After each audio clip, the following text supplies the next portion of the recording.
Hi, I'm Adam Prive with this week's Mountain Cats Sports Report. The Lady Mountain Cats soccer team traveled to Greensburg last week to take on Seton Hill, but unfortunately walked away with a 1-0 loss. The Cats did stop 10 out of 11 Seton Hill shots, though. In lighter news, the UPJ Ice Cats opened up play last weekend with a fresh squad and even a fresh new rink at the Cambria County War Memorial. The Ice Cats split their first two home games with a 6-4 loss to St. Vincent's, while winning a thriller in overtime the following night against the always tough Fredonia State squad, with Eugene Mack scoring the overtime winner. The final score was 6-5. However, the party wouldn't last long at all, as the Ice Cats traveled to Bethel Park to face Cal U, where our boys were spanked 15-1. Enough said. Saturday proved to be quite the showdown in the Big East as Connecticut rolled into Heinz Field to take on the Pitt Panthers. The game was an up-and-down battle, but came down to a chip shot shorter than extra point field goal as time expired by kicker Dan Hutchins for the 24-21 victory. Dan Hutchins was just named the Big East Player of the Week for his efforts the following past couple of weeks. Yeah. The Panthers have yet to crack the top 25, but with the victory, they stand alone atop the Big East Conference. They travel to Jersey to take on conference rivals Rutgers on Friday night. I don't cover Penn State because I hate them. The Pittsburgh Penguins spent the last week in awesome form. After a dismal loss to the lowly Coyotes, the Pens took on arch nemesis Philadelphia and proceeded to dominate. Flyers house douchebag Scott Hartnell will not be disciplined by the league for allegedly biting Pens defenseman Chris Letang due to a lack of evidence. I guess bite marks and blood are not evidence. The Pens spent the weekend in Canada and beat both Toronto and Ottawa by scores of 4-1 and are now sitting atop the Atlantic Division. The Steelers had an interesting weekend, to say the least, as they made their first trip to Ford Field in Detroit since their Super Bowl 40 win to take on the Lions. The defense again gave us quite the scare, but were able to hold off a threatening Lions offense with Dante Culpepper at the helms with back-to-back-to-back sacks to end the game. Alliteration. That was sweet, wasn't it? Final score was 28-20. The Steelers improved to 3-2 and are tied for second in the AFC North. The Steelers return home Sunday to take on the Browns. Sorry, I have trouble with the concept of the Browns counting as a real professional football team. Oh, and I don't cover the Eagles because I hate them. Finally, baseball division series have come to a dramatic conclusion as the Philadelphia Phillies posted 3 runs to defeat the Colorado Rockies in the 9th inning, relying on their always sketchy closer Brad Lidge to come in and get the job done, which he finally did. The Phillies begin play this week in the NLCS versus Manny and the LA Dodgers. The ALCS will kick off with the best team in the majors, New York Yankees, hosting the Los Angeles... Okay, I'm going to say this again because it's a weird name. You know they changed this, right? The Los Angeles Angels of Anaheim. They're no longer the Anaheim Angels. It's weird. Who finally knocked off the Red Sox in 3 games. That's all I have for sports this week. Tune in next week to see how much my report owned the past ones by Dudley and Chris. I'm Adam Prevade. Now back to the desk. This desk. This exact desk in a split second. It's weird.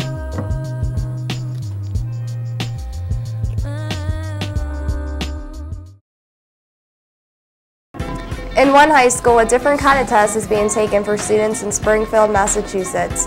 The Foxborough School Board has agreed to allow breathalyzer tests during the school day at the high school. During regular hours and after-school events, teachers and administrators will test students suspected of drinking. Any student scoring over .02 will be suspended for 5 days. Parents and students in Springfield said the city would benefit from a policy like this one. Here at WUPJ, we're always on the lookout for some goofy shit.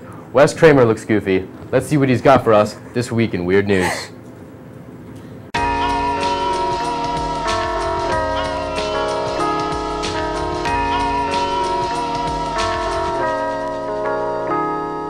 Welcome to Weird News with Wes Kramer. I'm Wes Kramer, and this is Weird News with Wes Kramer. My 2 stories today revolve around one creature, the deer, God's most hated animal. Outside of Steubenville, also known as the Burb of the Berg, a young boy was playing flag football with his friends and family when a deer tackled him out of nowhere.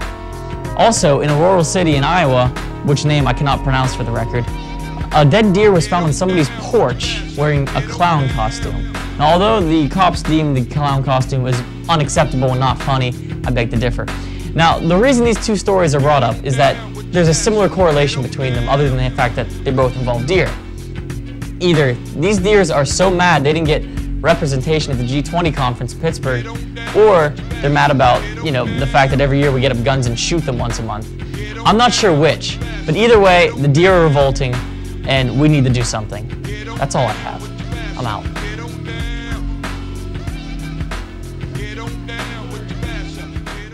Now let's send it over to May Crossan for a very musical, well, if you can call it that, voice of UPJ.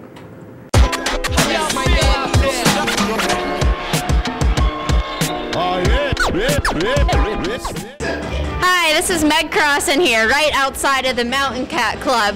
We got some exciting karaoke going on today, so let's go inside and check it out. Maybe you'll get to see me sing. Hi, this is Meg Crossan and Kelsey Brown, live from UPJ Karaoke.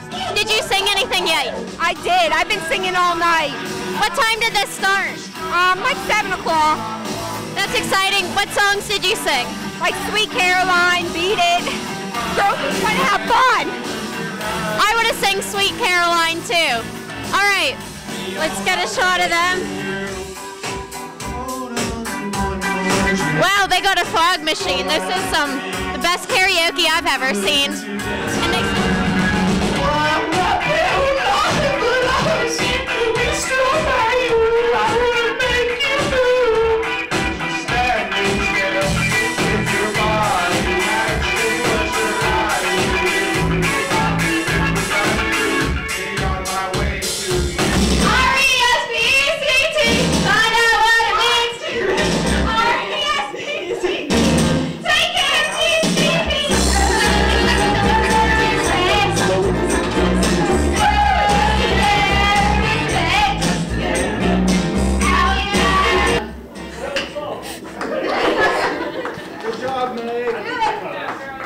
Good job, Meg.